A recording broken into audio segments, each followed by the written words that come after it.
Salut, c'est Shep. Hello, c'est Ao. Salut Salian. Bienvenue dans cette nouvelle émission de C'est vrai, je dois le dire en Reforger. dernier.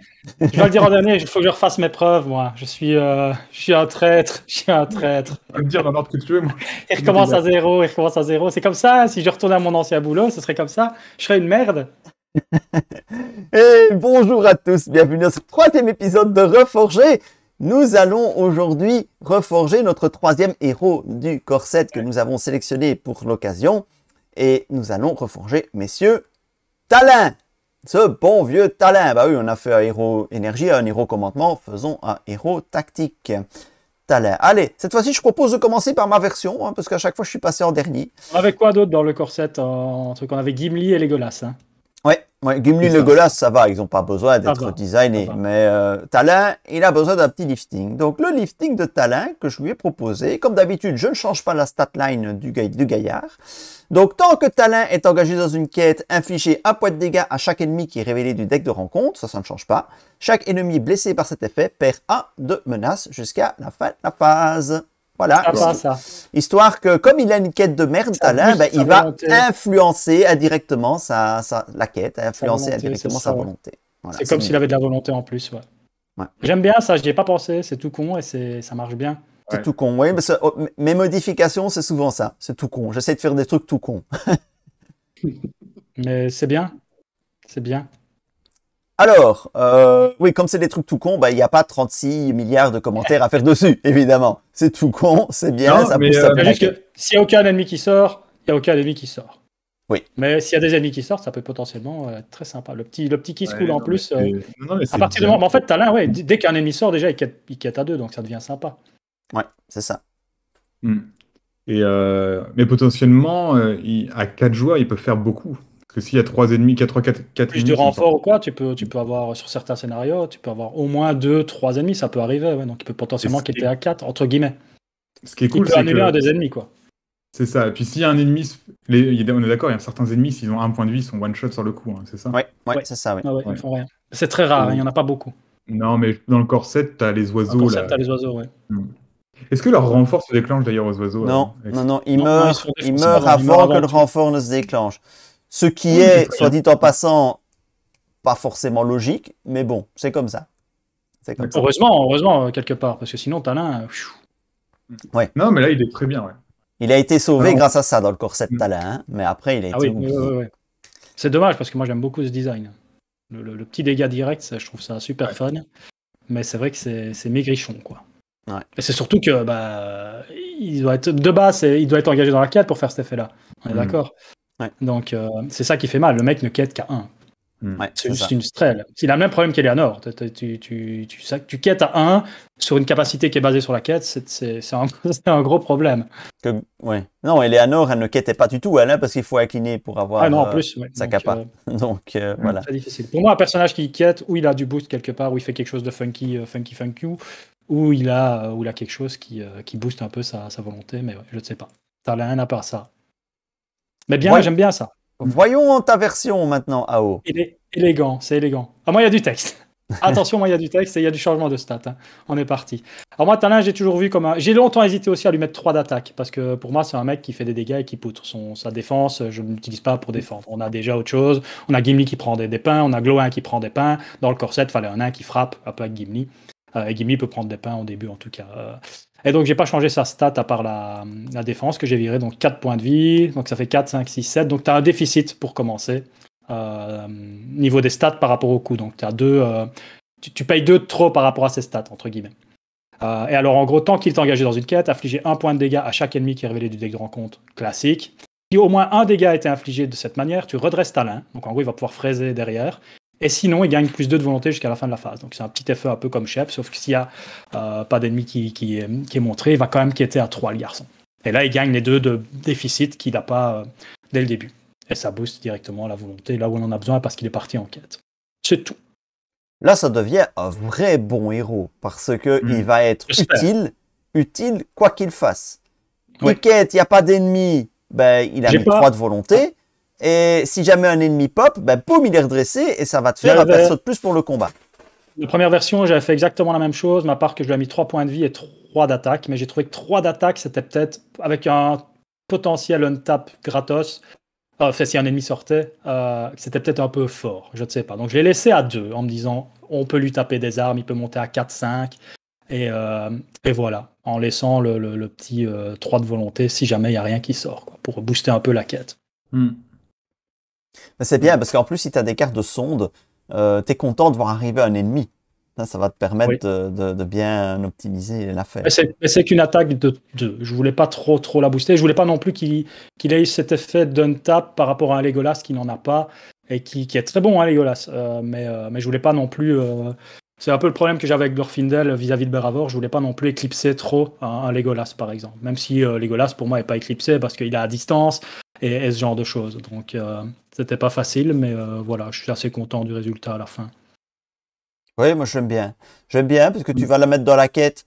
Ben voilà, si ça passe, ben tant mieux. Tu as une quête plus puissante. Si ça passe pas, parce qu'il y a un ennemi qui sort, ben voilà, t'es quand même bien.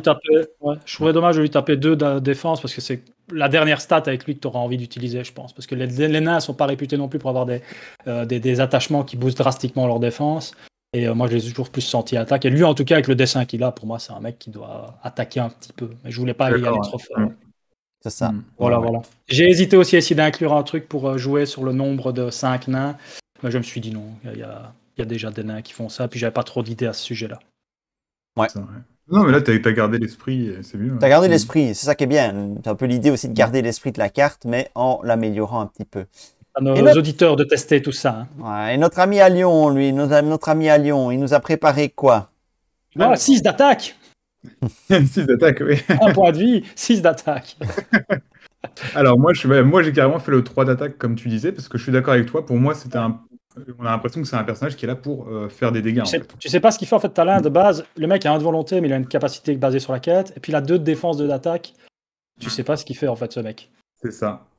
Alors du coup moi en fait j'ai pas, j'ai modifié un peu les statistiques, donc j'ai enlevé 1 de défense et mis 1 d'attaque parce que voilà ce qu'on disait, et au niveau du texte j'ai laissé le texte, j'ai rajouté en dessous une réponse à la fin de la phase de quête. Si aucun ennemi n'a été détruit durant cette phase, redresser talent.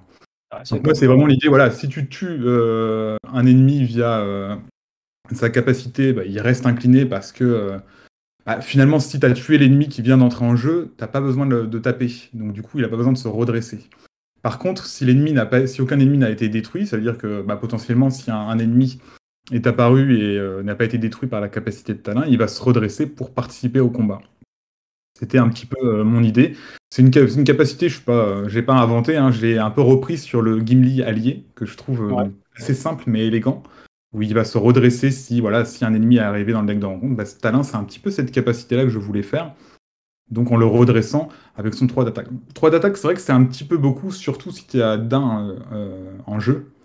Et donc voilà. Mais je voulais pas augmenter la volonté parce que potentiellement il y a d'un, potentiellement il y a aussi le Théoden rouge qui peuvent booster des personnages comme Talin. Donc s'il commence à quêter trop, pour moi ça me faisait un petit peu peur. Mais voilà, je suis parti sur cette capacité. Tu sais, wordé comme ça, en fait, ça veut dire tu mets plus 1 de volonté à tous les tours. Tu vas le mettre en quête tous les tours. Tu as 0 intérêt de pas le mettre en quête quelque part. Sauf si tu es déjà engagé avec des ennemis. Ce qui m'inquiète, c'est que pour le redresser, tu es obligé de tuer un ennemi pendant cette phase-là. Non, au contraire. Tu ne le redresses pas si aucun ennemi n'a été détruit. Tu le redresses si aucun ennemi n'est détruit. Oui, c'est ça. Donc, si tu tues, ce qui est très rare quand tu tues un ennemi par cette capacité. Voilà. Dans la phase de quête. C'est rare quand tu tues un ennemi dans la phase de quête. J'avais lu l'inverse. Oui, clairement, tu l'envoies en quête. Ouais. C'est ça qui va le redresser. C'est ça. En fait, avec des personnages comme Talin ou même Théodred, je trouve qu'il y a un élément un peu frustrant. On voit ton personnage en quête, il va pas contribuer beaucoup. Il faut qu'il fasse quelque chose sur le côté. Voilà. Où il doit attaquer, où il doit défendre, où il doit booster sa volonté. Il doit faire quelque chose. En fait. C'est juste frustrant de se dire il a une bonne stat en défense ou en attaque et puis il a une capacité qui est fun, j'ai vu quasi il y a personne d'autre qui fait ça à part lui, tu vois. C'est dommage parce que je trouve ça très très fun, ça peut vachement aider. L'air de rien, un dégât qui passe à travers tout, des fois ça peut être le dégât qui te manque plus tard, ça peut être avec un attaque furtive Gandalf, ça peut te permettre d'aller chercher les 5 points de vie d'un ennemi. Moi je trouve cette capacité, elle n'est pas anodine, moi je la trouve fun, mais personne ne le joue parce que oui, il est pas, les stats n'ont pas été designées au regard de sa capacité et de ce qu'il pourrait permettre derrière, quoi. On le voit mais je jamais, reste- à part pour des decks dégâts directs. On en a déjà fait, c'est très marrant à jouer, mais il garde ses défauts, quoi. Je reste quand même un peu mitigé hein, sur ce design de Talin. Je le trouve un peu trop fort dans la mesure où il sera toujours disponible pour le combat, dans 99% des cas. Et il a quand même mis son 1 de quête. Je suis d'accord sur l'esprit de c'est dommage d'avoir un héros qui a des stats pas bien réparties. Mais là, il va à chaque fois quêter et attaquer quelque part. Non. Mais je suis un petit peu... je le trouve peut-être un peu trop fort pour le coup.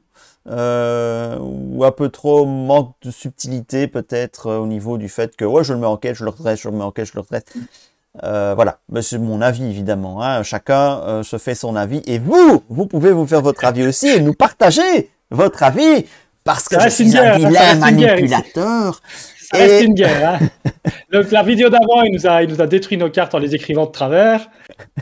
Celle-ci. Je suis un vilain manipulateur. Tabiboy, il aurait pu te mettre une autre illustration sur ta carte s'il avait été au bout des choses. Il aurait pu mettre un elfe ou quoi, tu vois. Le lien vers le formulaire de vote pour choisir la carte que vous préférez qui sera dans la grande compilation reforgée qui sortira quand elle sortira. Et dans le descriptif de la vidéo, vous pouvez voter et proposer votre prochaine carte pour une prochaine émission reforgée. Voilà, j'espère que vous appréciez toujours autant cette émission. Mettez des petits pouces levés pour nous le montrer. Partagez à vos amis et même à vos ennemis. Hein, parce que peut-être qu'ils deviendront vos amis grâce à ça. Allez. Ça suffit. Salut.